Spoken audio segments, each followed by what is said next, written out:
मूल मंत्रा असल में क्या चीज है? ये जिस ईश्वर जिस बाबा गुरु नानक देव जी ने एज ए भगवान कहा, या जो उनका कंसेप्ट ऑफ गॉड है, जिसको उन्होंने गॉड कहा, उस गॉड की डिस्क्रिप्शंस बाबा ने हमें दी है।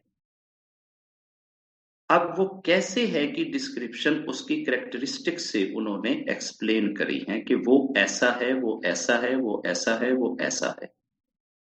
हमें इस मूल मंत्रा की रिसाइटेशन और उसकी डिस्क्रिप्शन में जाने से पहले ये चीज हमारे बैकअप में माइंड में होनी चाहिए कि Baba Guru Nanak Dev ji was a Hindu by religion. उनकी बर्थ जो है वो एक हिंदू फैमिली के यहाँ हुई है। उनके माता पिता जो हैं वो हिंदू बिलीव पे थे, हिंदू थॉट पे थे, हिंदू सोच पे थे। और इवन बाबा गुरु नानक देव जी के अपने घर में उनकी माता जी ने अपना एक छोटा सा मंदिर बना रखा था और उसके अंदर कुछ मूर्तियां बाबे गुरु नानक देव जी के घर में जन्म लेने से पहले मौजूद थीं। ये चीज जहन में रखना और फिर मूल मंत्र की तरफ जाना और उसकी डिस्क्रिप्शन को सीखना या समझना या समझाना, ये हमारे लिए जरूरी है। हम असल में जब भी कभी बाबा गुरु नानक देव जी की बात करते हैं ना, तो हमारे जहन में सिख इज्म पहले आता है, सिख बिलीव पहले आता है, सिख विश्वास पहले आता है, और उसके बाद हम बाबे नानके को सोचते हैं कि ये चीज बाबे नानके ने दी। अब बाबा नानका कोई खुद आकाश से, आसमान से सीधे के सीधे इसी बिलीव के साथ तो प्रकट नहीं हुए ना। जो उन्होंने बिलीव दिया, जो उन्होंने थॉट दी, जो उन्होंने विचार दिए, वो कोई इस विचार के साथ तो नहीं आए।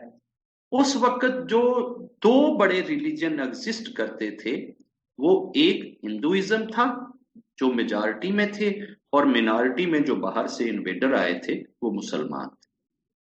एक इस्लाम था और एक हिंदुइज्म था।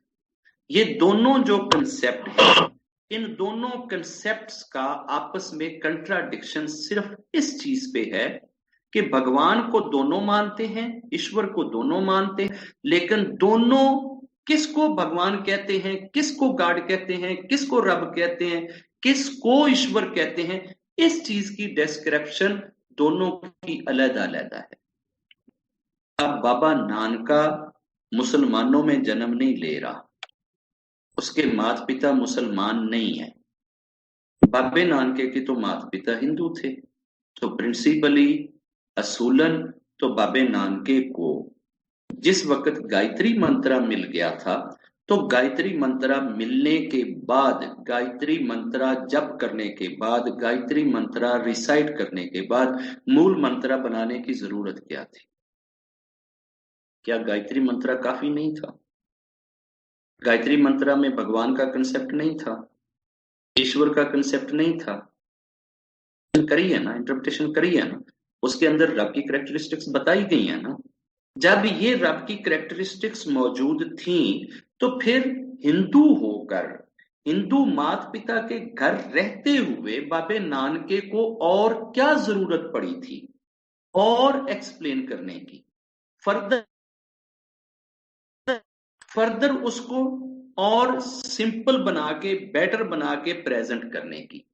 हम उस हिस्ट्री में नहीं जाते, उसमें नहीं सोच विचार करते, और ये ध्यान नहीं देते कि जब हिंदुइज्म में कंसेप्ट ऑफ गॉड मौजूद है, कंसेप्ट ऑफ गॉड को एक्सप्लेन करने के लिए गायत्री मंत्रा भी मौजूद है, और उस भगवान की पूजा भी मौजूद है, उस भगवान के पुजारी भी मौजूद हैं, मंदिर भी मौजूद हैं, इतना कुछ मौजूद है ऑलरेडी, और वो धर्म उनके मात का है, उनके पिता का है।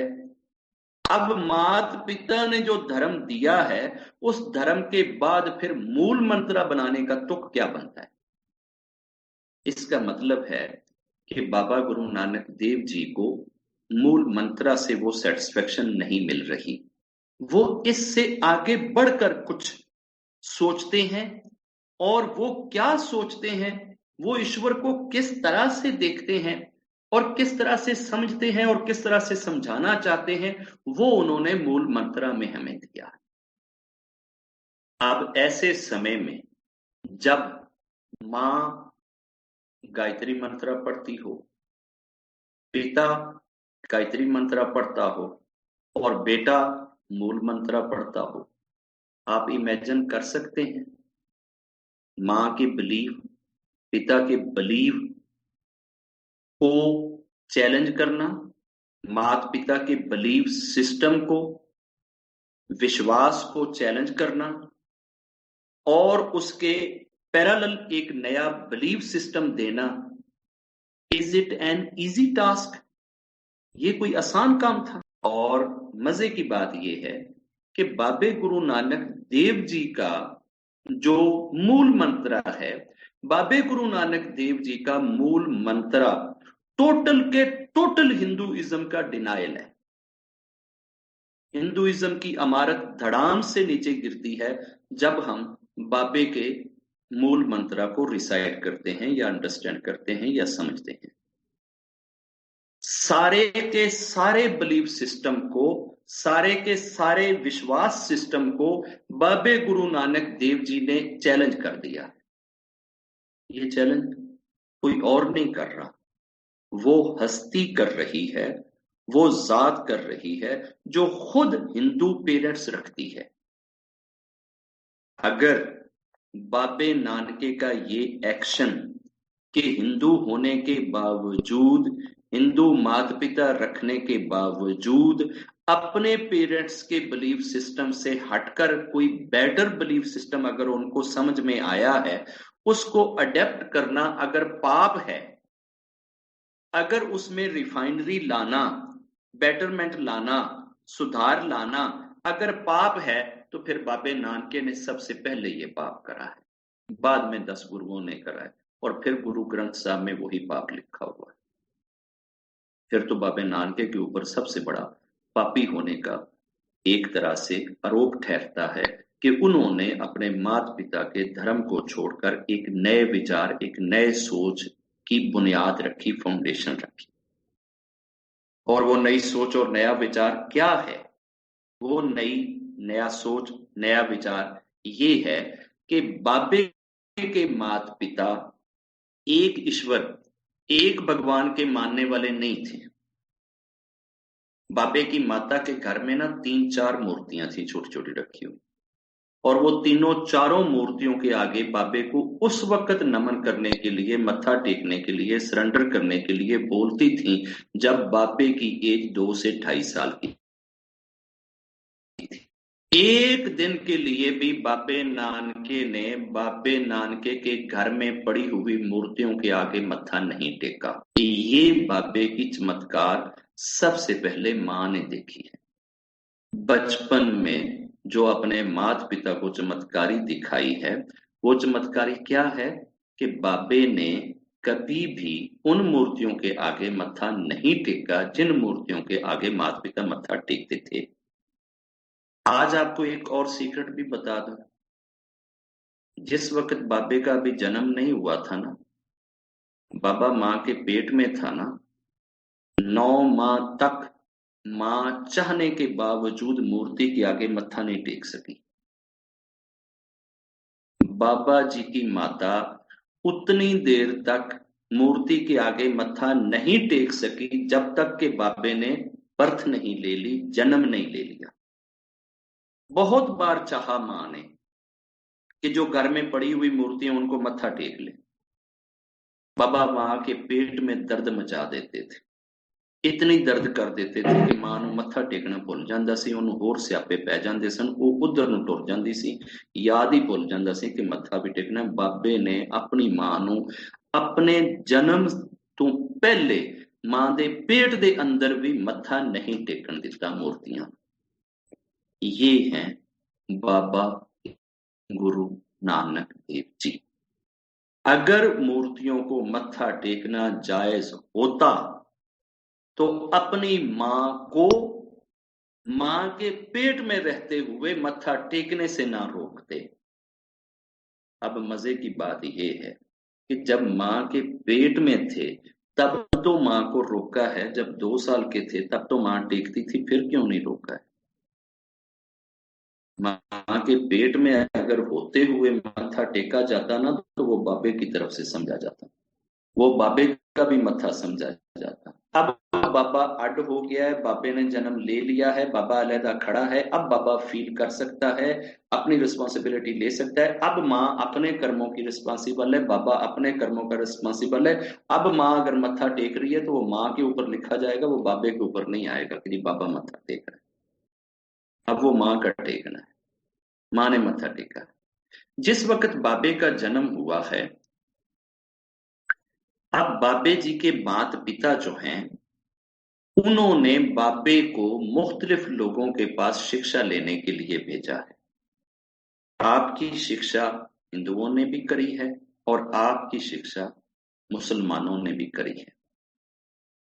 उस वक्त बाबे से पहले तो सिखिज्म नहीं था ना, था। सिखिज्म तो अभी बाबे ने जाकर बड़े होके बनाया है ना।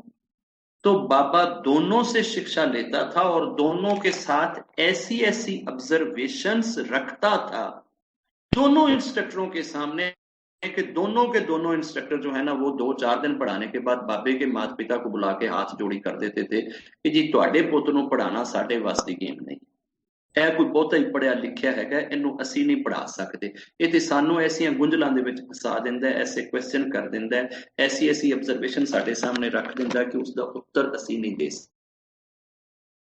ਪੁੱਤਰ ਨੂੰ ਲੈ ਜਾਓ। ਹੁਣ ਬਾਬੇ ਨੂੰ ਉਹਦੇ ਮਾਤਾ ਪਿਤਾ ਕਿੱਥੇ ਲੈ ਕੇ ਜਾਣ? ਮਜਬੂਰੀ ਜਿਹੜੇ ਐਗਜ਼ਿਸਟਿੰਗ ਉਸ ਵਕਤ ਇੰਸਟ੍ਰਕਟਰ ਹੈਗੇ ਸੀ ਉਹਨਾਂ ਇੰਸਟ੍ਰਕਟਰਾਂ ਦੇ ਕੋਲੋਂ ਬਾਬੇ ਦੇ ਮਾਤਾ ਪਿਤਾ ਨੇ ਉਹਨਾਂ ਨੂੰ ਸਿੱਖਿਆ ਦਿਲਾਈ ਹੈ। ਬਾਬੇ ਦੇ ਮਾਤਾ ਪਿਤਾ ਦੀ ਐਗਜ਼ਿਸਟਿੰਗ ਖੁਦ ਆਪਣਾ ਜਿਹੜਾ ਬਲੀਫ ਸਿਸਟਮ ਸੀ, ਜਿਹੜਾ ਬਾਬੇ ਦੇ ਮਾਤਾ ਪਿਤਾ ਦਾ ਬਲੀਫ ਸਿਸਟਮ ਸੀ, ਮਾਤਾ ਪਿਤਾ ਤੇ ਆਪਣੀ ਹਰ ਚੀਜ਼ ਦੱਸਦੇ ਸੀ ਸਨ, ਫਿਰ ਵੀ ਬਾਬੇ ਦੀ ਆਤਮਾ ਨੂੰ कंटेंटमेंट नहीं मिलती सी, पीस नहीं मिलता सी, सुकून नहीं मिलता सी और बाबा जी परेशान सी। बाबा जी चाहते सी कि जिस नूं ए एक कहंदे ने ओ एक कौन है, उस एक दे बारे मैनू समझाया जाए कि वो एक कौन है। बाबे को माता पिता ने तो नहीं कहा कि भगवान एक है, बाबे दे धर्म विच ते नहीं लिखिया होया सी कि भगवान एक है। बाबे दे मौजूदा जिहड़े उस वक्त पंडित ते जितने पुजारी सन वो ते नहीं कह रहे सन कि भगवान एक है।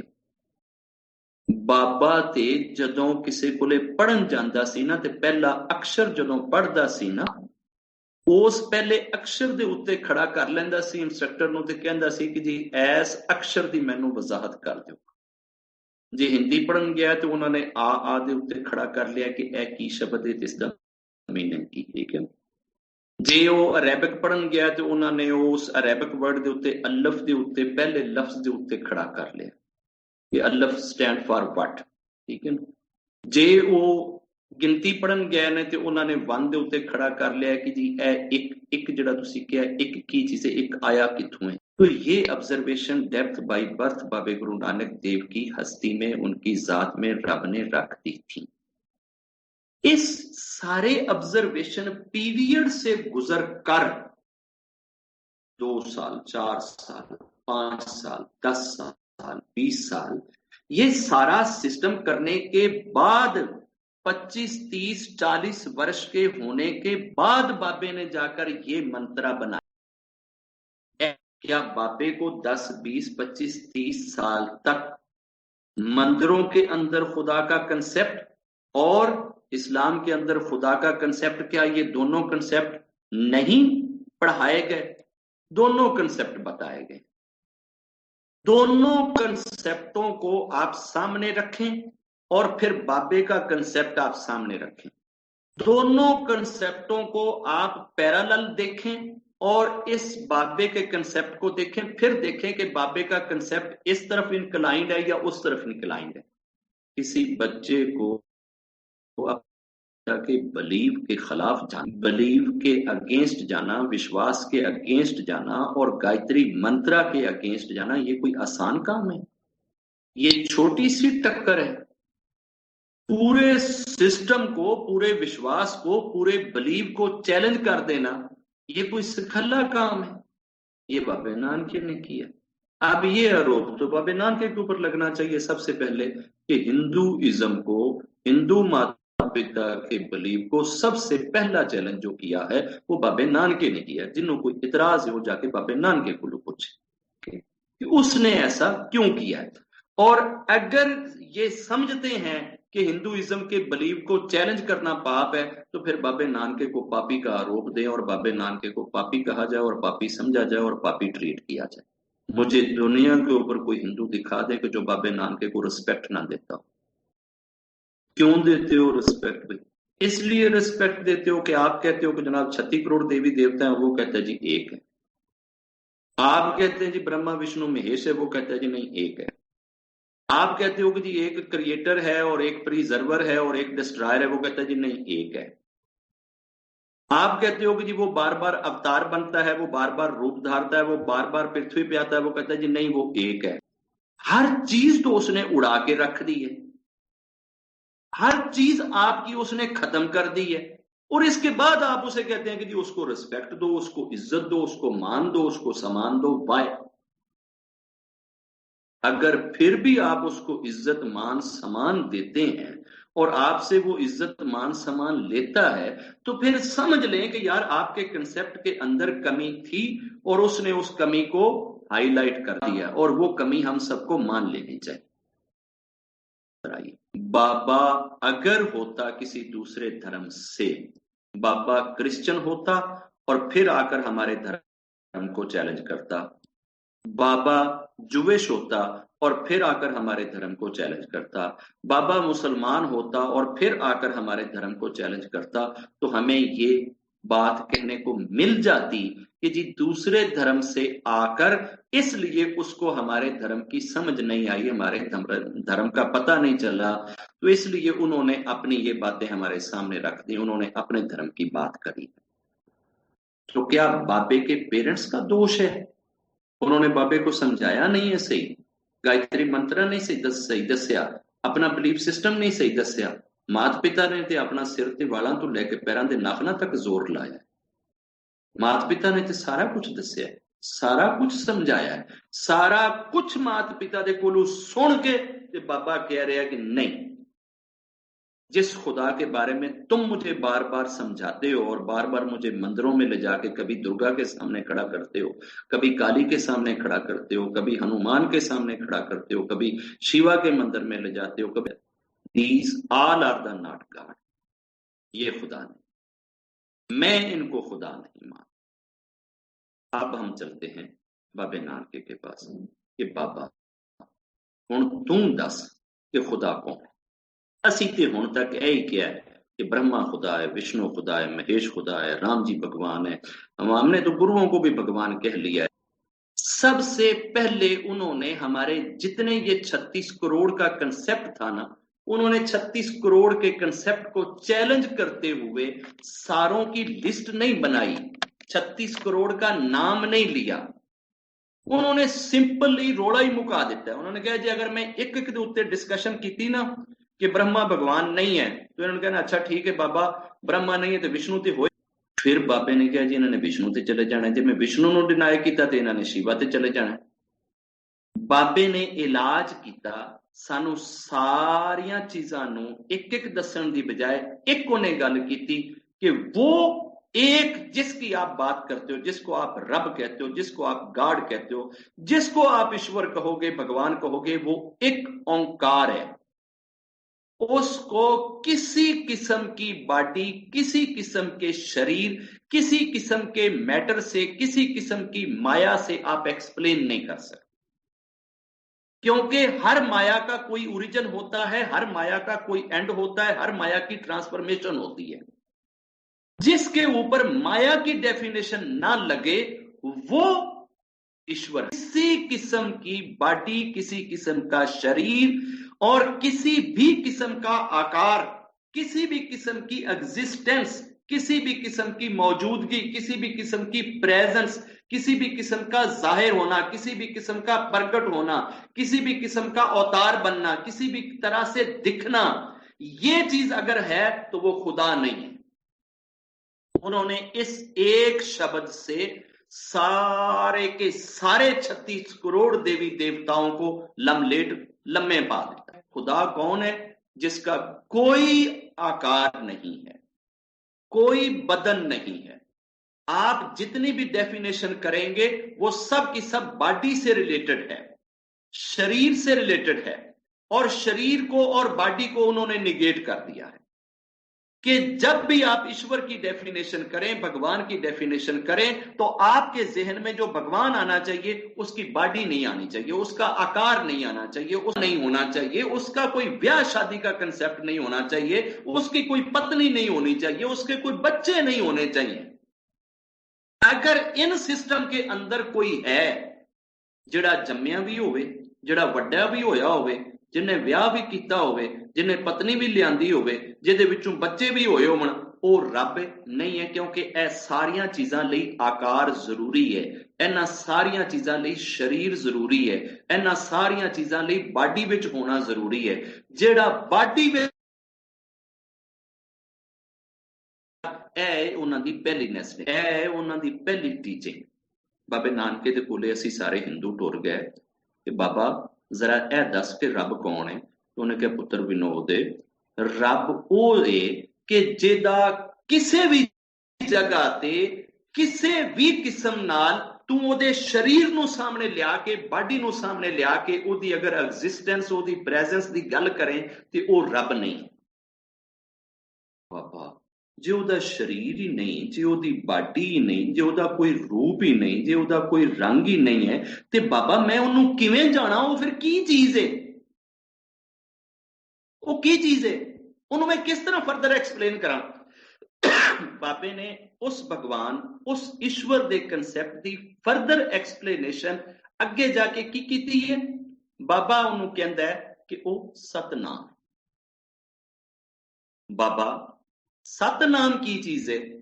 ते बाबे ने मैनू कहा विनोद तू ए दस कि तू जितने भी ए तेरे भगवान ने, जितनियां नू तू भगवान कहना है, इन्हां सारियां दा तू नाम रखिया होया? हाँ जी। किनू किनू तू भगवान कहना है? बाबा जी मैं ते राम नू भी भगवान कहना, कृष्ण नू भी भगवान कहना, ब्रह्मा नू भी भगवान कहना, विष्णु नू भी भगवान कहना, शिवा नू भी भगवान कहना। ते बाबे ने कहा पुत्र ए सारे दे सारे जिन्हां नू तू भगवान कह रहा है ना, इन्हां दे जिहड़े जिहड़े नाम ने, हर नाम का कोई एक ओरिजिन है। राम तू पुत्र ए राम जी दे जम्मण तो पहले, इस वर्तमान ते आण तो पहले किसे नू राम कहंदा सी? किसे ने ए नाम ते फिर फलाने टाइम तो फलाने समय तो शुरू होया ना? अच्छा नहीं है पुत्र, ए नाम सत नहीं है।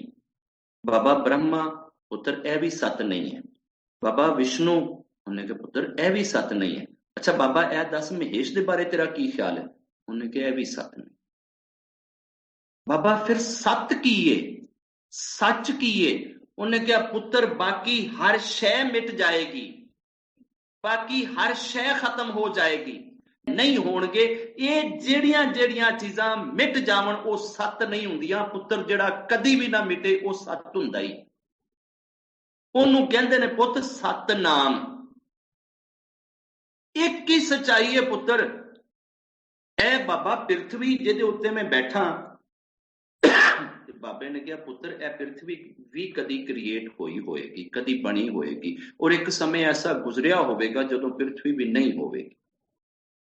ਅੱਛਾ ਉਹਨੇ ਕਿਹਾ, ਬਾਬੇ ਨੇ ਕਿਹਾ कि पुत्र एक समा ऐसा भी आएगा जदों यह पृथ्वी भी नाश हो जाएगी, पृथ्वी खत्म हो जाएगी। पृथ्वी अगर ना रवे इसका मतलब है पृथ्वी सत नहीं है। बाबा ए आकाश, उन्हें कहा पुत्र ए टुट सकते ने, ए भज सकते ने, ए गिर सकते ने, ए आसमान गिर सकता है, ए उत्ते जिहड़े प्लैनेट ने सारे गिर सकते ने, पृथ्वी तेरी टुट भज सकती है, हर चीज नू फना हैगी है, हर चीज नाश हो सकती है। वो सिर्फ एक ओदा नाम सच्चा है जिहड़ा कदी भी नाश नहीं हुंदा, कदी भी खत्म नहीं हुंदा, जिहड़ा हमेशा हमेशा तू हैगा है ते हमेशा हमेशा रहेगा पुत्र। इस लई सिर्फ तेरे उस एक ओंकार दा नाम सत्य है ते दुनिया ते होर कोई चीज सत्य नहीं है। बाबा ए बाकी जितने एडे एडे महापुरुष ते एडे एडे देवी देवतियां एक किधर जाणगे? बाबे ने कहा पुत्र इन्हां चों कोई एक भी सत्य नहीं। हर एक देवी देवता नूं फना हैगी है। हर एक देवी देवता ने किधरे ना किधरे आके ते फना होना है। किधरे आके प्रगट होए ने, किधरे आके जम्मे ने, किधरे आके वड्डे होए ने, किधरे आके बुढ़े होए ने, किधरे आके दुनिया तो छड़ गए ने, चोला चल गए। पुत्र ये सब नाश होने वाले ने ते जिहड़ी शै नाश नहीं होएगी ना वो इस सत नाम सच्चा नाम। ठीक है बाबा, ए दूसरी गल तू दस दी उस ईश्वर के बारे, उस रब के बारे। बाबा कुछ होर दस उस रब के बारे, कोई तीसरी चीज दस। ते बाबे ने क्या पुत्र वो करता पुरख है। बाबा एक ही चीज है। उन्हें कि पुत्र इस पासे तू यूनीवर्स दे विच जिन्नियां भी तेरियां 5 सेंसेस ने तू दौड़ावें और तेनू हर सेंस दे नाल जो भी चीज फील होवे, चाहे तेनू वो दिखे ते चाहे ना दिखे, ये जितना कुछ भी अगर मौजूद है, एग्जिस्ट करता है, इस सारी दी सारी चीज नू कोई ना कोई शक्ति ऐसी है जिसने उसनू सस्टेन किया होया है, फड़िया होया, पकड़िया होया, चला रहा है। ਜਿਹੜੀ शक्ति इन्हां सारियां चीजां नू पूरी दी पूरी यूनीवर्स नू होल्ड करके बैठी है, ठीक है, वो शक्ति जिहड़ी है ना वो करता पुरख है। जितना कुछ तेनू तेरे दाएं बाएं नजर आवे, अगे पिछे नजर आवे, उत्ते थले नजर आवे, तेनू शरीर दे अंदर नजर आवे, बाहर नजर आवे, तू जिथे मर्जी जावे, जो कुछ तेरियां सेंसां दे विच आ जावे, इन्हां सारियां चीजां नू बनाने वाला भी वो इक्को ही, इनू सारी दी सारी चीज नू संभालने वाला भी वो इक्को ही, इस सारी दी सारी चीज नू जदों चाहे नाश कर देवे वो भी इक्को ही है। बाबा मैं ते हुण तक कहंदा सी कि ब्रह्मा जी ने बनाया है ते विष्णु ने संभालिया है ते महेश ने इनू डिस्ट्रॉय करना है। बाबे ने कहा नहीं पुत नहीं, ये वो जिहड़ा एक ओंकार है ना, जिहदा किधरे कोई शरीर नहीं, जिन्हों तू किधरे भी कोई आकार की शक्ल च नहीं लिया सकता, जिहड़ा सतनाम है, जिहड़ा पुत्र हमेशा तू हैगा है ना, ये सारे दा सारा काम वो हकल्ला करन दिया ही, उसे ने यह सारा कुछ बनाया ही। पुत्र तू ते कहना है ना ब्रह्मा ने बनाया है, ते ब्रह्मा नू किन्ने बनाया है? पुत्र तेरे ब्रह्मा नू भी उस एक ओंकार ने बनाया ही। बाबा विष्णु ते यह सारियां चीजां नू संभाल के बैठा ना ना ना ना पुत्र, संभाल के नहीं बैठा, तेरे विष्णु नू भी उन्हें संभालिया होया ही। बाबा ये सारियां चीजां नू डिस्ट्रॉय मेरा शिवा करेगा ना पुत्र, ना शिवा कुछ नहीं डिस्ट्रॉय कर सकता, ये सिर्फ वो एक ओंकार डिस्ट्रॉय करदा ही। वो जदों चाहे डिस्ट्रॉय कर दे, जदों चाहे बना दे, जिन्नी देर तक चाहे किसी चीज नू सस्टेन करे। ये तिन्ने दियां तिन्ने शक्तियां उस एक दे अंदर नहीं पुत, इन्हां नू अड अड ना कर, इन्हां नू अलहदा अलहदा ना देख। बाबा अगर ये तीनों अड अड नहीं और इन्हां तिन्नां दी थां ते कोई इक्को ही कीती जा रहा है, ते ए जिहड़े तिन ने ये तो फिर तिन्ने उहदे गल नहीं पै जाणगे। बाबा फिर ये जिहड़े ब्रह्मा जी ने ते ये विष्णु जी ते महेश जी ये जाके उहदे नाल लड़ाई नहीं करनगे? ये एडियां एडियां शक्तियां, एडी वड्डी यूनीवर्स बनाउण वाला ब्रह्मा ये जाके उस भगवान नू फड़ नहीं लेगा, काबू नहीं कर लेगा? ए विष्णु जिन्ने एडे एडी पूरी पूरी यूनीवर्स संभाल के बैठा होया है, ये अगर इस बैठने संभालने वाले काम तू जिसले फारग होएगा तो एडी वड्डी शक्ति जाके उस रब दे किते कोई मत्थे नहीं लग जाएगी, गल नहीं पै जाएगी, कोई उहदे नाल स्यापा नहीं खड़ा कर देगी? बाबा ए शिवा जिहड़ा पूरी यूनीवर्स नू फूक मार के तबाह कर सकता है, एडी वड्डी शक्ति, अगर इनू किधरे चढ़ गया क्रोध, किधरे इनू चढ़ गया गुस्सा, इन्हें अगर यह यूनीवर्स नू तबाह करने वाला काम छड्डिया ते इन्हें किधरे वो गुस्से नाल फूका जे रब वाले मार दिता तो फिर की बनेगा? ते बाबा नानक अगों मुस्कुरा के मैनू कहंदा, पता है मैं जिहदी गल करन दिया वो कौन है? मैं कहा हाँ बाबा दसो कौन है।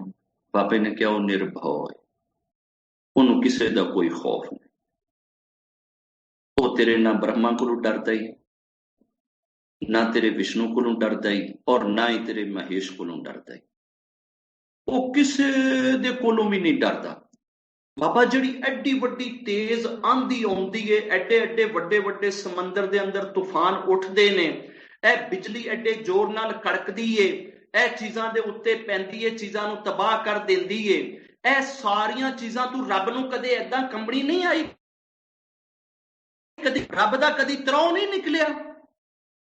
बाबा को हस के कहंदा पुत्र जिहड़ा डर जावे वो रब नहीं, जिहड़ा किसे शै तो ना डरे ना पुत्र वो ही रब, उन्होंने कोई डर नहीं है।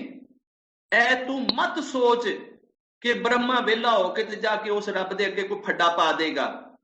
विष्णु जी कहणगे कि ऐ फड़ा दी यूनीवर्स मैं नहीं संभालदा, इन्नी देर तू चुकी हुई है, इन्नी देर तू तेरी सारी यूनीवर्स मैं संभाल के बैठा, ऐला हुण तू आपे संभाल। जे उन्हें अपनी ड्यूटी छड्ड दित्ती ते इहनूं किवें संभालेगा कल्ला रब। जे शिवा ने किधरे ऐ सारा तोड़ भन्नण वाला काम छड्ड दिता वर्खा, ते जे उन्हें कहा कि ऐला फड़ ऐ सब कुछ मैं भन्न दिता ही है, तोड़ दिता ही, ते फिर की होएगा? रब नूं नहीं डर लगदा? ते बाबा नानक मुस्कुरा के कहंदा पुत्र नहीं, उन्होंने ना तेरे ब्रह्मा जी दे काम छड्डण दा डर है, ना तेरे विष्णु जी दे काम छड्डण दा डर है, ना तेरे शिवा दे काम छड्डण दा डर है, ते ना ही इन्हां दे काम करन दा उन्होंने कोई डर है। वो खुद क्रिएटर है पुत्र, खुद क्रिएटर है, उसने आपू क्रिएट किया है, ए तिन्ने उहदे हत्थ च ने। वो जदों चाहे अपनी मुट्ठी इस तरह मीट देवे, ऐ तेरे ब्रह्मा विष्णु महेश उहदी मुट्ठी दे विच। तू ये समझदा हैगा कि शायद रब डरदा है, रब किसे कोलों भी नहीं डरदा। जिहड़ा डर जावे, जिहड़ा खौफ खा जावे, जिहड़ा किसी भी शै नूं अपने तों वड्डा समझ लवे, वो रब नहीं है पुत्र। मैं क्या बाबा उस रब दे बारे थोड़ा जा कोई होर दस, होर अगे एक्सप्लेन कर। उन्हें क्या पुत्र उसदा किसे नाल कोई वैर ही नहीं है, वो निर्वैर है, वो किसे नाल दुश्मनी नहीं रखदा, ਉਹਦਾ कोई वैरी हाले तक जम्मिया ही नहीं है जिहड़ा ਉਹਦੇ नाल वैर कमावे, जिहड़ा ਉਹਦੇ बराबर आवे, जिहड़ा ਉਹਨੂੰ चैलेंज करे, ਜਿਹਦੇ ਵੱਡੇ ਹੋਣ ਦਾ ਉਹਨੂੰ कदी कोई डर लगे। पुत्र तुसी दुनिया ते देखदे हो लोकी किसे नाल वैर कदों लैंदे ने, किसे नाल दुश्मनी कदों लैंदे ने, जदों एक दूसरे दी शक्ति नूं कोई चैलेंज करे। ब्रह्मा ने विष्णु की शक्ति नूं चैलेंज किया, विष्णु ने शिवा की शक्ति नूं चैलेंज किया, ए सारे एक दूसरे दियां शक्तियां नूं चैलेंज कर रहे। दस इन्हां विचों किहड़ा वड्डा किहड़ा छोटा, ए जिहड़ा वड्डियां छोटियां दे चक्करां च पै जावे पुत्र वो रब ही नहीं, ਉਹਦਾ ते किसी नाल वैर ही नहीं। पुत्र ਉਹਦਾ वैर ते तां होवे जो ਉਹਦੇ बराबर कोई आया होवे, तो ਉਹਦੇ ते बराबर भी कोई कोई नहीं, ते ਉਹਦੇ ਤੋਂ ਵੱਡਾ किन्ने होना है। जदों उस जैसा कोई होर है ही नहीं, ਉਹਦੇ वर्गा ही कोई होर कोई नहीं दा, ते ਉਹਨੂੰ ਕਿਸੇ ਕੋਲੋਂ क्यों डर लगे? पुत्र तैनूं तां डर लगदा है कि तेरे वर्गे इत्थे हजारां फिरदे ने, जिवें तेरे दो हथ ने इवें हजारां लोग दो हत्थां वाले फिरदे ने, जिवें तेरियां दो अखां ने इहो जे लखां लोग अखां वाले फिरदे ने, जिवें तेरे दो पैर ने इवें पैरां वाले करोड़ां लोग फिरदे ने। पुत्र तां तेरे करोड़ां वैरी ने, तैनूं तां दाएं बाएं लखां करोड़ां वैरी दिसदे ने, क्योंकि वो तेरे वर्गे ने। किसे विच तेरे नालों ज्यादा स्ट्रोंग वेखने वालियां अखां मौजूद ने, किसी दे हथ तेरे तू तगड़े ने, तेरियां शक्तियां दियां हजारां किस्मां ने, ते हर किस्म दे विच कोई ना कोई बंदा तेरे नूं तेरी शक्ति नूं चैलेंज कर सकदा है। इस वास्ते तैनूं वैर है। यह बहुत अपना समझदार हैगा, जे किधरे कंपीटीशन च मेरे नाल एग्जाम च बह गया ते यह पहली पोजीशन लै जाएगा। यह बंदा बहुत सोशल हैगा, जे किते गली च आ गया तो मुखिया लोकी इहनूं मना लैणगे। पुत्र तेरे वैरी हजारां हो सकते ने, रब दा वैरी कोई नहीं, रब नूं चैलेंज कोई नहीं कर सकता। पुत्र जिहड़े एक दूए दे नाल शक्तियां आजमांदे रहण ते एक दूसरे नाल जिद्दां लाण ते मुकाबले लाण ਤੇ ਇਹ ਕਹਿਣ ਦੱਸ ਓਏ ਤੂੰ ਵੱਡਾ ਹੈ ਕਿ ਮੈਂ, ਜਿਹਨੂੰ ਆਪਣੇ ਵੱਡੇ ਤੇ ਛੋਟੇ ਹੋਣ ਦਾ ਹੀ ਨਾ ਪਤਾ ਹੋਵੇ, ਜਿਹੜਾ ਕਿਸੇ ਦੇ ਮੁਕਾਬਲੇ ਵਿੱਚ ਆ ਕੇ ਆਪਣੇ ਆਪ ਨੂੰ ਖੜਾ ਕਰ ਲਵੇ, ਪੁੱਤਰ ਉਹਨੂੰ ਰੱਬ ਨਾ ਕਵੇਂ। ਜਿਹੜਾ ਵੱਡੇਪਨ ਦੇ ਚੱਕਰਾਂ 'ਚ ਪੈ ਜਾਵੇ, ਜਿਹੜਾ ਵੈਰ ਦੇ ਚੱਕਰਾਂ 'ਚ ਪੈ ਜਾਵੇ, ਮੁਕਾਬਲੇ ਦੇ ਚੱਕਰਾਂ 'ਚ ਪੈ ਜਾਵੇ, ਪੁੱਤਰ ਉਹਨੂੰ ਰੱਬ ਨਾ ਕਵੀਂ, ਉਹ ਰੱਬ ਨਹੀਂ ਹੈ। ਬਾਬਾ ਜੇ ਅਗਰ ਮੈਂ ਇਸ ਡੈਫੀਨੇਸ਼ਨ ਤੇ ਆਉਣਾ ਹੈ, ਤੇ ਜੇ ਅਗਰ ਉਹ ਬ੍ਰਹਮਾ ਵੀ ਨਹੀਂ ਹੈ, ਜੇ ਉਹ ਵਿਸ਼ਨੂੰ ਵੀ ਨਹੀਂ ਹੈ, ਜੇ ਉਹ ਮਹੇਸ਼ ਵੀ ਨਹੀਂ ਹੈ, ਤੇ ਫਿਰ ਉਹਦੀ ਮੈਨੂੰ ਕੋਈ ਸੂਰਤ ਦੇ ਬਾਰੇ ਤੇ ਦੱਸਣਾ, ਕੋਈ ਸ਼ਕਲ ਦੇ ਬਾਰੇ ਤੇ ਦੱਸਣਾ ਕਿ ਉਹ ਕਿਹੋ ਜਿਹਾ ਹੈ। ਮੈਂ ਫਿਰ ਆਪਣੇ ਸਾਹਮਣੇ ਕਿਹਨੂੰ ਰੱਖਾਂ? ਹੁਣ ਬਾਬਾ ਮੈਂ ਪੂਜਾ ਕਰਨੀ ਆ, ਮੈਂ ਆਪਣੇ ਸਾਹਮਣੇ ਬ੍ਰਹਮਾ ਦੀ ਮੂਰਤੀ ਨੂੰ ਰੱਖਾਂ, ਮਹੇਸ਼ ਦੀ ਰੱਖਾਂ, ਵਿਸ਼ਨੂੰ ਦੀ ਰੱਖਾਂ, ਕਿਹੜੀ ਮੂਰਤੀ ਨੂੰ ਮੈਂ ਰੱਖਾਂ ਬਾਬਾ? ਮੈਂ ਫਿਰ ਪੂਜਾ ਕਿਵੇਂ ਕਰਾਂ? ਬਾਬੇ ਨੇ ਕਿਹਾ ਪੁੱਤਰ ਤੈਨੂੰ ਪੂਜਾ ਕਰਨੇ ਵਾਸਤੇ ਨਾ ਅਗਰ ਕੋਈ ਮੂਰਤੀ ਲੱਭੇ ਨਾ, ਤੇ ਜੇ ਤੂੰ ਮੂਰਤੀ ਦੀ ਪੂਜਾ ਕਰਨੀ ਹੈ ਤੇ ਫਿਰ ਤੂੰ ਰੱਬ ਦੀ ਪੂਜਾ ਨਹੀਂ ਕਰ ਸਕਦਾ ਪੁੱਤਰ, ਫਿਰ ਤੂੰ ਮੂਰਤੀ ਦੀ ਪੂਜਾ ਕਰ ਸਕਦਾ ਹੈ। ਬਾਬਾ ਫਿਰ ਮੈਂ ਕੀ ਕਰਾਂ? ਉਹਨੇ ਕਿਹਾ ਪੁੱਤਰ ਉਹਦੀ ਤੇ ਕੋਈ ਮੂਰਤੀ ਹੀ ਨਹੀਂ, ਉਹ ਤੇ ਅਕਾਲ ਮੂਰਤ ਹੈ। ਅਗਰ ਤੂੰ ਉਹਨੂੰ ਮੂਰਤ ਵਿੱਚ ਢਾਲਣਾ ਹੈ ਤੇ ਪੁੱਤਰ ਉਹਦੀ ਕਿਸੇ ਤਰ੍ਹਾਂ ਦੀ ਵੀ ਮੂਰਤ ਨਹੀਂ ਬਣ ਸਕਦੀ, ਨਾ ਵੱਡੀ ਨਾ ਛੋਟੀ, ਨਾ ਪਲਾਸਟਿਕ ਦੀ, ਨਾ ਮਿੱਟੀ ਦੀ, ਨਾ ਸੋਨੇ ਦੀ, ਨਾ ਚਾਂਦੀ ਦੀ, ਨਾ ਪੱਥਰ ਦੀ, ਨਾ ਲੱਕੜ ਦੀ, ਨਾ ਗਾਰੇ ਦੀ, ਨਾ ਹੀਰੇ ਦੀ, ਨਾ ਮੋਤੀ ਦੀ, ਨਾ ਜਵਾਹਰ ਦੀ, ਨਾ ਲਾਲ ਦੀ। ਤੂੰ ਕਿਸੇ ਵੀ ਸ਼ਕਲ ਦੇ ਵਿੱਚ ਉਹਦੀ ਮੂਰਤੀ ਨਹੀਂ ਬਣਾ ਸਕਦਾ। ਜਿਹਦੀ ਤੂੰ ਮੂਰਤੀ ਬਣਾ ਲਈ ਪੁੱਤਰ ਫਿਰ ਉਹ ਰੱਬ ਨਹੀਂ ਹੈ। ਬਾਬਾ ਫਿਰ ਮੈਂ ਪੂਜਾ ਕਿਵੇਂ ਕਰਾਂ? ਉਹਨੇ ਕਿਹਾ ਪੁੱਤਰ ਜਦੋਂ ਤੂੰ ਮੂਰਤੀਆਂ ਤੋਂ ਨਿਕਲ ਜਾਏਗਾ ਆਪੇ ਪੂਜਾ ਸ਼ੁਰੂ ਹੋ ਜਾਏਗੀ। ਜਿੰਨੀ ਦੇਰ ਤੱਕ ਤੂੰ ਮੂਰਤੀ ਦੇ ਸਾਹਮਣੇ ਬੈਠਾ ਰਹੇਗਾ ਪੂਜਾ ਹੀ ਨਹੀਂ ਹੋ ਸਕਦੀ। ਉਹ ਪੂਜਾ ਹੀ ਨਹੀਂ ਹੈ ਜਿਹੜੀ ਪੁੱਤਰ ਤੂੰ ਮੂਰਤੀ ਦੇ ਸਾਹਮਣੇ ਬਹਿ ਕੇ ਕਰੇਗਾ।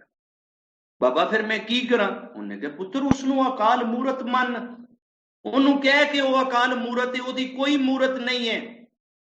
ਬਾਬਾ ਅਗਰ ਉਹਦੀ ਮੂਰਤ ਨਹੀਂ ਤੇ ਹੁਣ ਉਹ ਫਿਰ ਸਾਡੇ ਸਾਹਮਣੇ ਆਵੇਗਾ ਕਦੋਂ? ਮੈਨੂੰ ਦਿਸੇਗਾ ਕਦੋਂ? ਉਹ ਜੰਮੇਗਾ ਕਦੋਂ? ਬਾਬਾ ਕਹਿੰਦਾ ਝੱਲਾ ਹੋ ਗਿਆ ਤੂੰ ਸਮਝਣ ਦੀ ਕੋਸ਼ਿਸ਼ ਹੀ ਨਹੀਂ ਕਰ ਰਿਹਾ ਯਾਰ। ਉਹ ਕਦੀ ਵੀ ਨਹੀਂ ਆਏਗਾ, ਉਹ ਅਜੂਣੀ ਹੈਗਾ, ਉਹ ਇਹਨਾਂ ਜੂਣੀਆਂ ਦੇ ਵਿੱਚ ਨਹੀਂ ਲੱਭੇਗਾ ਤੈਨੂੰ। ਬਾਬਾ ਕਿਸੇ ਵੀ ਜੂਣੀ 'ਚ ਨਹੀਂ ਆਏਗਾ, ਉਹ ਕਦੀ ਹਿਰਨ ਬਣ ਕੇ ਨਹੀਂ ਆਏਗਾ। ਅਸੀਂ ਤੇ ਕਿਹਾ ਹੈਗਾ ਕਿ ਜੀ ਉਹ ਇੰਨੇ ਸਾਲ ਹਿਰਨ ਬਣ ਕੇ ਫਲਾਣੇ ਜੰਗਲ ਦੇ ਵਿੱਚ ਘਾਹ ਚਰਦਾ ਰਿਹਾ, ਉਹ ਸਾਡਾ ਰੱਬ ਸੀ। ਨਹੀਂ ਨਹੀਂ ਨਹੀਂ ਨਹੀਂ ਪੁੱਤ, ਉਹ ਤੇਰਾ ਰੱਬ ਨਹੀਂ ਸੀ। ਬਾਬਾ ਅਸੀਂ ਤੇ ਕਿਹਾ ਹੈਗਾ ਕਿ ਉਹ ਫਲਾਣੀ ਮੱਛ ਦੇ ਰੂਪ ਵਿੱਚ ਆਇਆ, ਉਹਨੇ ਮੱਛ ਰੂਪ ਧਾਰਿਆ, ਉਹ ਮੱਛੀ ਬਣ ਗਿਆ ਸੀ। ਨਹੀਂ ਪੁੱਤ ਨਹੀਂ, ਮੱਛੀ ਵੀ ਨਹੀਂ ਬਣਿਆ ਸੀ। ਬਾਬਾ ਅਸੀਂ ਤੇ ਕਿਹਾ ਕਿ ਜਨਾਬ ਉਹ ਨਰਸੰਘ ਬਣ ਕੇ ਆ ਗਿਆ ਸੀ। ਉਹ ਨਹੀਂ ਪੁੱਤ ਨਹੀਂ, ਇਸ ਤਰ੍ਹਾਂ ਵੀ ਨਹੀਂ ਹੋਇਆ ਸੀ। ਬਾਬਾ ਫਿਰ ਉਹ ਕਿਵੇਂ ਸੀ? ਪੁੱਤਰ ਇਹ ਜਿੰਨਾ ਵੀ ਤੈਨੂੰ ਜੂਣੀਆਂ ਦੇ ਦੇ ਕੇ ਰੱਬ ਸਮਝਾਇਆ ਗਿਆ ਹੈ ਨਾ, ਇਹ ਜਿੰਨੇ ਵੀ ਤੈਨੂੰ ਅਵਤਾਰ ਦੱਸੇ ਗਏ ਨੇ ਨਾ ਕਿ ਫਲਾਣਾ ਅਵਤਾਰ, ਫਲਾਣਾ ਅਵਤਾਰ, ਫਲਾਣਾ ਅਵਤਾਰ, ਫਲਾਣਾ ਅਵਤਾਰ, ਇਹ ਪੁੱਤ ਸਾਰੇ ਦੇ ਸਾਰੇ ਅਵਤਾਰਾਂ ਨੂੰ ਚੁੱਕ ਕੇ ਘਰੋਂ ਬਾਹਰ ਸੁੱਟ ਦੇ, ਉਹਦਾ ਕੋਈ ਅਵਤਾਰ ਨਹੀਂ ਹੈਗਾ। ਉਹ ਕਿਸੇ ਰੂਪ 'ਚ ਨਹੀਂ ਹੈ, ਕਿਸੇ ਜੂਣੀ ਦੇ ਵਿੱਚ ਨਹੀਂ ਹੈਗਾ, ਉਹ ਅਜੂਨੀ ਹੈ ਪੁੱਤ। ਬਾਬਾ ਤੇ ਫਿਰ ਮੈਂ ਉਹਨੂੰ ਕਿੱਦਾਂ ਦੇਖਾਂਗਾ? ਮੈਂ ਤੇ ਚਾਹਨਾ ਰੱਬ ਉਹ ਹੋਵੇ ਜਿਹਦੀ ਮਾਤਾ ਮੇਰੇ ਹੱਥੀ ਚੜ ਜਾਵੇ, ਮੈਂ ਉਹਦੇ ਚਰਨ ਛੂ ਲਵਾਂ ਕਿ ਇਹ ਮੇਰੇ ਰੱਬ ਦੀ ਮਾਤਾ ਹੈਗੀ ਹੈ, ਮੇਰੇ ਭਗਵਾਨ ਦੀ ਰੱਬ ਮਾਤਾ ਹੈਗੀ ਹੈ। ਜਿਹਦੀ ਮਾਂ ਹੋਵੇ ਉਹ ਪ੍ਰਭੂ ਰੱਬ ਨਹੀਂ ਹੁੰਦਾ। ਪੁੱਤ ਜਿਹਦੀ ਮਾਂ ਹੋਵੇ ਉਹ ਰੱਬ ਨਹੀਂ ਹੁੰਦਾ, ਜਿਹਦਾ ਪੁੱਤ ਹੋਵੇ ਉਹ ਰੱਬ ਨਹੀਂ ਹੁੰਦਾ, ਜਿਹਦੀ ਫੈਮਿਲੀ ਹੋਵੇ ਉਹ ਰੱਬ ਨਹੀਂ ਹੁੰਦਾ, ਜਿਹੜਾ ਵਿਆਹ ਕਰੇ ਉਹ ਰੱਬ ਨਹੀਂ ਹੁੰਦਾ, ਜਿਹਦੇ ਬੱਚੇ ਹੋਣ ਉਹ ਰੱਬ ਨਹੀਂ ਹੁੰਦਾ, ਜਿਹੜਾ ਜੰਮ ਲਵੇ ਉਹ ਰੱਬ ਨਹੀਂ ਹੁੰਦਾ। ਬਾਬਾ ਤੂੰ ਤੇ ਸਾਨੂੰ ਕਿਸੇ ਅਨੋਖੇ ਰੱਬ ਦੇ ਬਾਰੇ ਦੱਸਣ ਲਿਆ ਹੈ।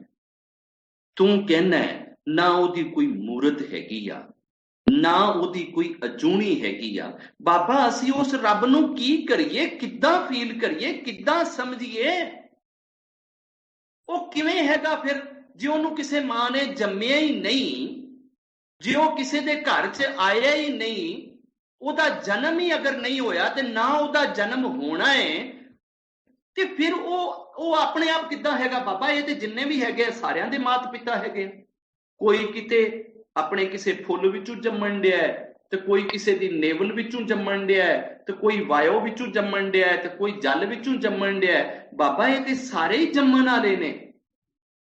ਤੇ ਜਿਹੜਾ ਅਨਜੰਮ ਹੋਵੇ, ਜਿਹੜਾ ਕਿਤੇ ਜੰਮੇ ਹੀ ਨਾ, ਜਿਹੜਾ ਜਨਮ ਹੀ ਨਾ ਲਵੇ, ਜਿਹੜਾ ਕਿਤੇ ਪ੍ਰਗਟ ਹੀ ਨਾ ਹੋਵੇ, ਜਿਹੜਾ ਜ਼ਾਹਿਰ ਹੀ ਨਾ ਹੋਵੇ, ਉਹ ਕਿਵੇਂ ਹੋਏਗਾ, ਕਿਸ ਤਰ੍ਹਾਂ ਹੋਏਗਾ, ਅਸੀਂ ਉਹਨੂੰ ਕਿੱਦਾਂ ਜਾਣਾਂਗੇ?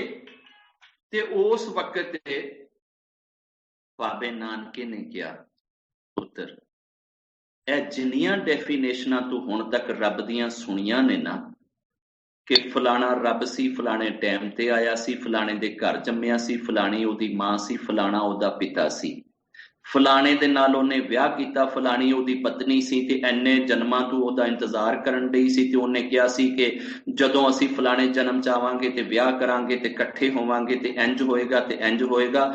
ਪੁੱਤਰ ਜਦੋਂ ਤੂੰ ਇਹਨਾਂ ਚੀਜ਼ਾਂ ਦੇ ਵਿੱਚ ਪਵੇਂਗਾ ਤੈਨੂੰ ਰੱਬ ਨਹੀਂ ਸਮਝ ਆਏਗਾ। ਬਾਬਾ ਕੋਈ ਇੱਕ ਗੱਲ ਮੁੱਕਦੀ ਮੁਕਾ ਦੇ, ਕੋਈ ਇਹ ਜਿਹਾ ਦੱਸ ਕਿ ਜਿਹਦੇ ਨਾਲ ਇਹ ਜਿਹੜਾ ਸਾਡਾ ਇਹ ਜਿਤਨਾ ਵੀ ਕਨਸੈਪਟ ਹੈ ਰੱਬ ਦਾ ਇਹ ਕਲੀਅਰ ਹੋ ਜਾਵੇ। ਬਾਬਾ ਫਿਰ ਇਹ ਦੱਸ ਉਹ ਰੱਬ ਕਦੋਂ ਸੀ, ਕਿਸ ਟਾਈਮ ਤੇ ਸੀ? ਤੇ ਬਾਬੇ ਨੇ ਕਿਹਾ, ਪੁੱਤਰ ਉਹ ਰੱਬ ਸਹਿਬੰਦ ਸੀ।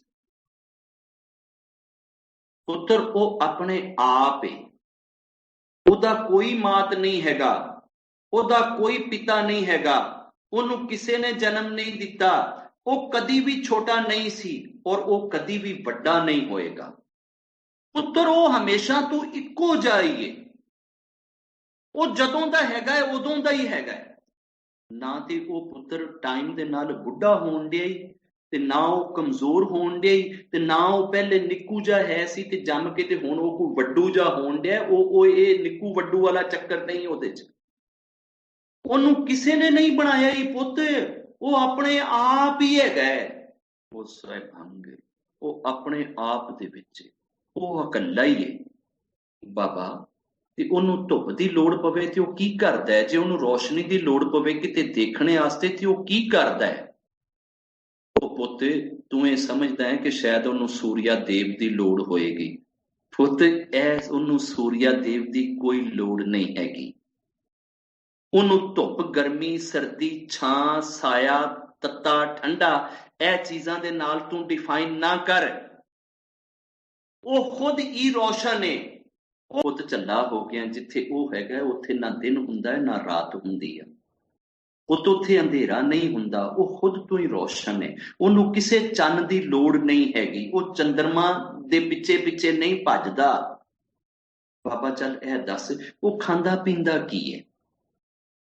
ਪੁੱਤ ਖਾਣਾ ਪੀਣਾ ਇੱਕ ਕਮਜ਼ੋਰੀ ਹੈ, ਖਾਣਾ ਪੀਣਾ ਇੱਕ ਵੀਕਨੈਸ ਹੈ, ਖਾਣਾ ਪੀਣਾ ਇੱਕ ਜ਼ਰੂਰਤ ਹੈ। ਤੇਰਾ ਰੱਬ ਉਹ ਹੈ ਜਿਹਦੀ ਕੋਈ ਜ਼ਰੂਰਤ ਹੀ ਨਹੀਂ ਹੈ। ਇਹ ਦੁਨੀਆ ਦੇ ਉੱਤੇ ਕਰੋੜਾਂ ਕਿਸਮ ਦੀ ਫੂਡ ਹੈਗੀ ਆ, 3600 ਕਿਸਮ ਦੇ ਫਲ ਹੈਗੇ ਆ ਜਿਹੜੇ ਇਨਸਾਨ ਖਾਂਦਾ। ਹਰ ਫਲ ਇਨਸਾਨ ਦੀ ਜ਼ਰੂਰਤ ਹੈ, ਜ਼ਰੂਰਤ ਪੈ ਸਕਦੀ ਹੈ, ਜ਼ਰੂਰਤ ਹੋ ਸਕਦੀ ਹੈ। ਇਨਸਾਨ ਨੂੰ ਜਦੋਂ ਭੁੱਖ ਲੱਗੇ ਕਿਸੇ ਵੀ ਫਲ ਨਾਲ ਉਹਦਾ ਪੇਟ ਭਰਿਆ ਜਾ ਸਕਦਾ ਹੈ। ਉਹ ਤਾਂ ਤੇਰੇ ਰੱਬ ਨੂੰ ਕਦੀ ਵੀ ਭੁੱਖ ਨਹੀਂ ਲੱਗੀ, ਉਹਨੂੰ ਕਦੀ ਤ੍ਰੇਹ ਨਹੀਂ ਲੱਗੀ, ਉਹ ਤੋਂ ਉਹਨੂੰ ਕਦੇ ਗਰਮੀ ਨਹੀਂ ਲੱਗੀ, ਕਦੇ ਸਰਦੀ ਨਹੀਂ ਲੱਗੀ। ਉਹਨੂੰ ਰਹਿਣ ਵਾਸਤੇ, ਬਹਿਣ ਵਾਸਤੇ ਕਿਸੇ ਥਾਂ ਦੀ ਲੋੜ ਨਹੀਂ ਹੈ। ਅੱਛਾ ਚੱਲ ਤੂੰ ਇਹ ਦੱਸ ਕਿ ਉਹ ਫਿਰ ਗੱਲਾਂ ਕਿਹਦੇ ਨਾਲ ਕਰਦਾ ਹੈ? ਜਦੋਂ ਉਹਨੇ ਗੱਲਾਂ ਕਰਨੀਆਂ ਹੋਣ ਤੇ ਉਹ ਗੱਲਾਂ ਕਿਹਦੇ ਨਾਲ ਕਰਦਾ ਹੈ? ਜਦੋਂ ਉਹਨੇ ਕਿਧਰੇ ਹੱਸਣਾ ਖੇਡਣਾ ਹੋਵੇ, ਆਪਣਾ ਕੋਈ ਦੁੱਖ ਸੁੱਖ ਸ਼ੇਅਰ ਕਰਨਾ ਹੋਵੇ, ਆਪਣੀ ਕੋਈ ਤਕਲੀਫ ਡਿਪਰੈਸ਼ਨ ਸ਼ੇਅਰ ਕਰਨੀ ਹੋਵੇ ਤੇ ਉਹ ਕਾਹਦੇ ਨਾਲ ਕਰਦਾ ਹੈ? ਪੁੱਤਰ ਉਹਨੂੰ ਕਦੀ ਡਿਪਰੈਸ਼ਨ ਨਹੀਂ ਆਈ, ਉਹਨੂੰ ਕਦੀ ਪਰੇਸ਼ਾਨੀ ਨਹੀਂ ਹੋਈ, ਉਹਨੂੰ ਕਦੀ ਕਿਸੇ ਨੇ ਤੰਗ ਨਹੀਂ ਕੀਤਾ, ਕੋਈ ਉਹਨੂੰ ਚੈਲੰਜ ਨਹੀਂ ਕਰ ਸਕਦਾ, ਕੋਈ ਉਹਦੇ ਸਾਹਮਣੇ ਖੜਾ ਨਹੀਂ ਹੋ ਸਕਦਾ, ਕੋਈ ਉਹਦੀ ਜ਼ਰੂਰਤ ਨਹੀਂ ਬਣ ਸਕਦਾ, ਕੋਈ ਉਹਨੂੰ ਐਡਵਾਈਸ ਨਹੀਂ ਦੇ ਸਕਦਾ, ਕੋਈ ਉਹਨੂੰ ਸਮਝਾ ਨਹੀਂ ਸਕਦਾ, ਕੋਈ ਉਹਨੂੰ ਮਸ਼ਵਰਾ ਨਹੀਂ ਦੇ ਸਕਦਾ। ਪੁੱਤਰ ਉਹਨੂੰ ਕਿਸੇ ਵੀ ਕਿਸਮ ਦੀ ਜ਼ਰੂਰਤ ਨਹੀਂ ਹੈਗੀ, ਉਹ ਇਹਨਾਂ ਸਾਰੀਆਂ ਚੀਜ਼ਾਂ ਤੋਂ ਬਾਹਰ ਏ। ਪੁੱਤਰ ਤੂੰ ਜਿਸ ਤਰ੍ਹਾਂ ਦੀ ਮਰਜ਼ੀ ਗੱਲ ਕਰ ਲੈ, ਜਿਹੜਾ ਹਰ ਗੱਲ ਤੂੰ ਪਰੇ ਹੋਵੇ ਉਹ ਹੀ ਸੌਭਾਗਯ ਪੁੱਤਰ। ਜਿਹਦੇ ਵਿੱਚ ਕਿਸੇ ਕਿਸਮ ਦੀ ਗੱਲ ਆ ਜਾਵੇ, ਕਿਸੇ ਕਿਸਮ ਦੀ ਕੋਈ ਜ਼ਰੂਰਤ, ਕੋਈ ਲੋੜ, ਕੋਈ ਰਿਕੁਆਇਰਮੈਂਟ, ਕੋਈ ਡਿਜ਼ਾਇਰ, ਕੋਈ ਖਾਹਿਸ਼, कोई इच्छा, कोई नफरत, कोई हेट, कोई लोभ, कोई मोह, तू जो मर्जी चीजां दा नाम ले ले पुत्र, वो किसी चीज दे विच भी नहीं आंदा, वो तेरा रब है। बाबा मुक्ति मुका दे, इन्ना दस दे कि वो रब फिर लभेगा किवें। ना ते वो किसी अजूनी विच आ रहा है, ना वो किसी मूरत विच आ रहा है, ना उहदी कोई लोड़ है, ना उहदी कोई जरूरत है, ना ही उहदे कोई वीकनेस है। ਅਸੀਂ ਉਹਨੂੰ अगर ਲੱਭਣਾ ਹੋਵੇ, ਦੇਖਣਾ ਹੋਵੇ, ਪਾਣਾ ਹੋਵੇ, ਫੀਲ ਕਰਨਾ ਹੋਵੇ, ਜਾਣਨਾ ਹੋਵੇ, ਮਹਿਸੂਸ ਕਰਨਾ ਹੋਵੇ, ਤੇ ਬਾਬਿਆ ਜਾਈਏ ਕਿੱਥੇ? ਕਿਹੜੇ ਮੰਦਰ ਵਿੱਚ ਜਾਈਏ? ਕਿਹੜੀ ਮਸਜਿਦ ਵਿੱਚ ਵੜੀਏ? ਕਿਹੜੀ ਚਰਚ ਵਿੱਚ ਜਾਈਏ? ਕਿੱਥੇ ਜਾਈਏ ਉਸ ਰੱਬ ਨੂੰ ਪਾਣੇ ਲਈ, ਉਹਨੂੰ ਮਿਲਣੇ ਲਈ, ਉਹਨੂੰ ਲੱਭਣ ਲਈ? ਸਾਨੂੰ ਉਸ ਰੱਬ ਨਾਲ ਕੋਈ ਜੁੜਨ ਦਾ, ਕੋਈ ਲੱਭਣ ਦਾ, ਕੋਈ ਮਿਲਣ ਦਾ ਉਹ ਕੋਈ ਤੇ ਰਾਹ ਵਿਖਾ ਨਾ। ਤੂੰ ਤੇ ਕਿਸੇ ਪਾਸੋਂ ਹੀ ਨਹੀਂ ਕਾਬੂ ਆਉਣ ਡਿਆ, तू ते कोई हथ पल्ला ही नहीं फड़ाउण दिया। बाबे ने किया विनोद मुक्ति गल मुका दिया, आखिरी गल कर दिया, दसा फिर? हाँ बाबा दसो। ते बाबा कहन लगे पुत्र वो गुर प्रसाद, वो की है?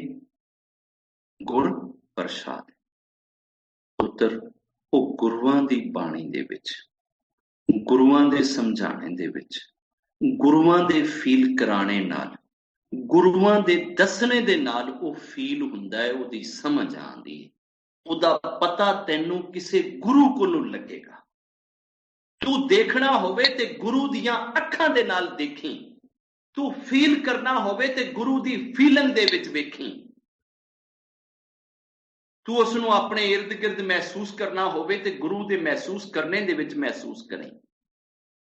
पुत्र तैनू रब जदों भी मिलेगा वो किसी गुरु दी प्रसाद विच मिलेगा। गुरु तैनू रब तो अलावा होर कोई प्रसाद नहीं दे सकता। बाकी सारियां चीजां थल्ले नहीं। पुत्र गुरु दी प्रसाद सिर्फ यह है कि वो ए रब दे सारियां करैक्टरिस्टिकां तैनू समझावे। ऐ ही गुरु दी प्रसाद है पुत्र। गुरु हुंदा ही वो है जिहड़ा तैनू ऐस रब दे नाल मिला देवे, जिहड़ा तैनू इस रब तक लै जावे, जिहड़ा तैनू ऐस रब दी राह विखा देवे, जिहड़ा तैनू ऐस रब दी करैक्टरिस्टिक्स दस देवे, जिहड़ा तैनू ऐस रब वल्ले मोड़ के लै आवे, जिहड़ा तेरे दिल दे अंदरों सारे ख्याल कढ देवे, उत्थे रब दा ख्याल पा देवे, जिहड़ा तेरियां सारियां सोचां नूं मुका के रब दी सोच उहदे विच भर देवे, जिहड़ा तेरियां अखां दे अगे किसे होर नूं सोहना लगण ही ना देवे, सिर्फ तेरियां अखां हर वेले उस सोहणे वल्ले लगियां रहण, जिहड़ा तेरे कन्नां दे विच होर किसे रस दे विच घुले ही ना, तैनू हर वेले रब दीयां गल्लां जदों प्यारियां लगण ते समझ लवी गुरु दी प्रसाद तेरी झोली विच पै गई है। तैनू गुरु इंज दिखाएगा, इंज समझाएगा, इंज दसेगा। बाबा ऐ प्रसाद सानू भी दे, सानू भी दिखा। असी भी उस रब नूं जानना चाहते, उन्होंने फील करना चाहते, उन्होंने मिलना चाहते। बाबे ने कहा ओ पुत, जिहड़ी चीज अख नाल नजर आवे वो रब नहीं है, अपनियां अखां रब दे दीदार लई बंद कर ले। ओए पुत, जिहड़ी चीज कन्नां विच सुनाई देवे वो रब नहीं है, अपने कन्नां नूं रब तो अलावा बाकी हर गल सुनने लई बंद कर ले। ओए पुत, जिहड़ी शै हथ विच आ जावे वो रब नहीं है, अपने हत्थां नूं रब तो अलावा हर चीज नूं फड़ने पकड़ने लई बंद कर दे। ओए पुत, जिहड़े कदम किसे वल्ले भी चल के ना जा सकण, उन्हां कदमां नूं सिर्फ रब वल्ले चलने लई बंद कर ले। अपनियां सारियां हिस्सां नूं सिर्फ और सिर्फ रब लई खत्म कर ले ते अपनी छठी ते सतवीं हिस्स नूं बेदार कर। जदों तेरी छठी ते सतवीं हिस्स बेदार होएगी, ऐ जागेगी, उदों तैनू किसी चीज नूं देखने आस्ते इन्हां दो डेलियां दी लोड़ नहीं पैगी। ऐ तू बंद भी कर लेंगा ते तू देखिया करेंगा। जदों पुत्र तेनू सुनने ਲਈ ਕੰਨਾਂ ਦੀ ਲੋੜ ਨਾ ਪਵੇ। तेरा कोई भगत कनेडे विच बह के कोई गल करे ते तू वो गल भी जदों सुन लवें उदों समझ लवें तेरी सुनवाई दे विच रब आ गया है। ये प्रसाद गुरुओं के दर से मिलती है, गुरुओं की दवार से मिलती है, गुरुओं के समझाने से मिलती है, गुरुओं के बख्शने से मिलती है, गुरुओं के देने से मिलती है। रब हमें वो गुरु नसीब करे, वो गुरु हमें रब बख्शे, रब अता करे ऐसा गुरु जिस गुरु के पास जाएं तो वहां लड्डुओं की प्रसाद ना बटे, वहां बाणों की प्रसाद ना बटे, वहां बटे तो सिर्फ और सिर्फ रब का नॉलेज, रब की जानकारी, रब की पहचान, रब की कैरेक्टरिस्टिक्स, रब का प्यार, रब की मौज, रब की आस, रब की उम्मीद, रब की लगन, रब की लौ, रब का मोहब्बत नसीब होवे, बस वही गुरु है, यही उसकी प्रसाद। अगर ये चीज नसीब ना हो तो बाकी सब की सब प्रसादें उठा के विनोद किसी नाले में डाल देना, इन प्रसादों को क्या करेगा। असल प्रसाद तो रब का पाना है, अगर तुझे कोई गुरु नसीब हो जाए। रब करे हम सबको बाबे नानके का दिया हुआ ये मूल मंत्र समझ आ जाए। जय